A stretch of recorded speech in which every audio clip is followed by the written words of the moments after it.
Hello guys, welcome to my channel. Ang video natin ngayong araw ay mag-i-install tayo ng floodlight.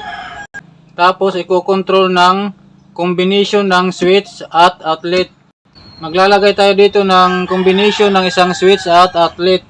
So ito guys yung floodlight natin. 100 watts.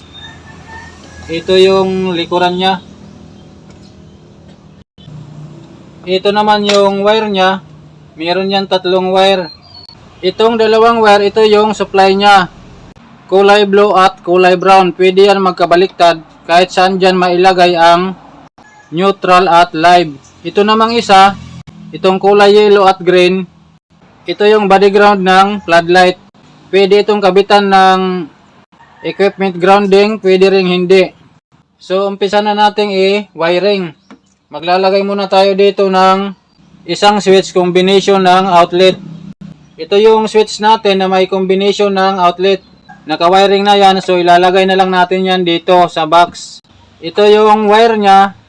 Ito yung magiging neutral natin. Ito naman yung live. Yung live pumasok sa switch, tapos paglabas dito sa return nya, pumunta na dito sa outlet. Nandito na yung live ngayon, ito naman yung neutral. Para magkaroon ng supply itong outlet. Pero itong outlet ay controlled ng isang switch dito. Pag naka-off ito, walang power yan. Pag naka-on naman, may power yan. So, ilalagay na natin dito sa box.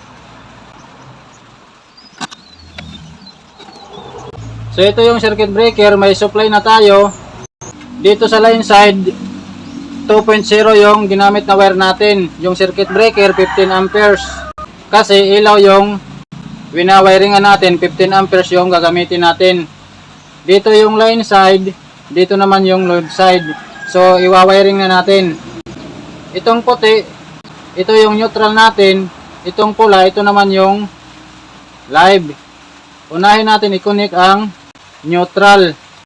Dito natin yan i-connect sa wire na pumunta dito sa outlet.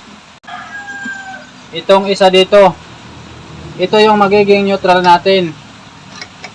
Ito yon. So dito natin i-connect tong neutral.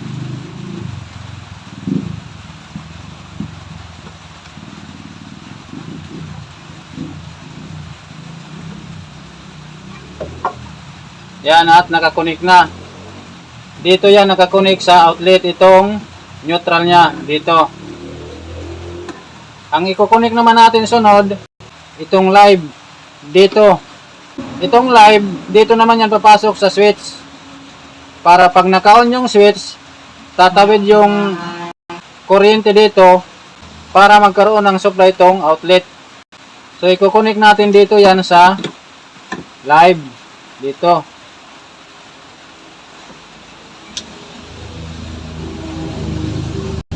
Lagyan muna natin ng tape. So, i-demo natin uli yung wiring connection.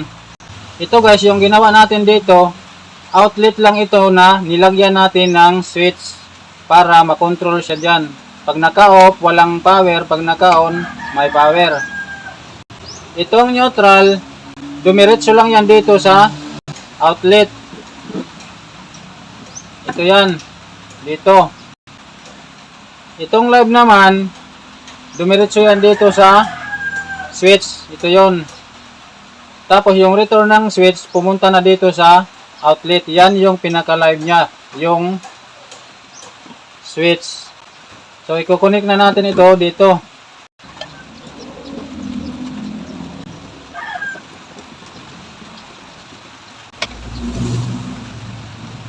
So itong floodlight naman, lalagyan natin ito ng plug, tapos isasaksak na lang natin yan dito sa outlet.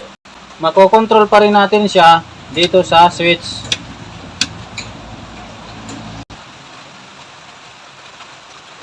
Dito naman sa kabila.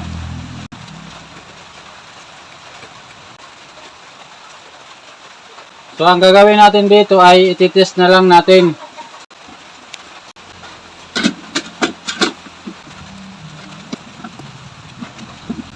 So isaksak na natin ito dito sa outlet. Itong floodlight. Tapos i-on natin ang circuit breaker.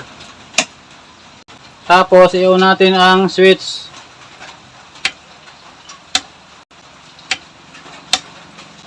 Ayan guys, at functional. Yung ilaw niya nagwa-blur kasi rumi-reflect sa camera. So functional guys yung ginawa natin. Umiilaw na. So ganun lang guys kung paano mag-install ng floodlight na i-control ng combination ng switch at outlet. Itong floodlight natin, pwede itong i-install sa labas. Pwede itong mabasan ng ulan, waterproof ang design nito. Ito guys, mas maganda yung ganitong design ng switch para sa floodlight. Halimbawa, magpapalit ka ng floodlight, madali lang ito tanggalin, papalitan na lang kaagad. Tapos, ang outlet, pwede pang ito magamit kung halimbawa may mga emergency ka na gagamitan ng kuryente sa labas, pwede mo pang magamit itong outlet.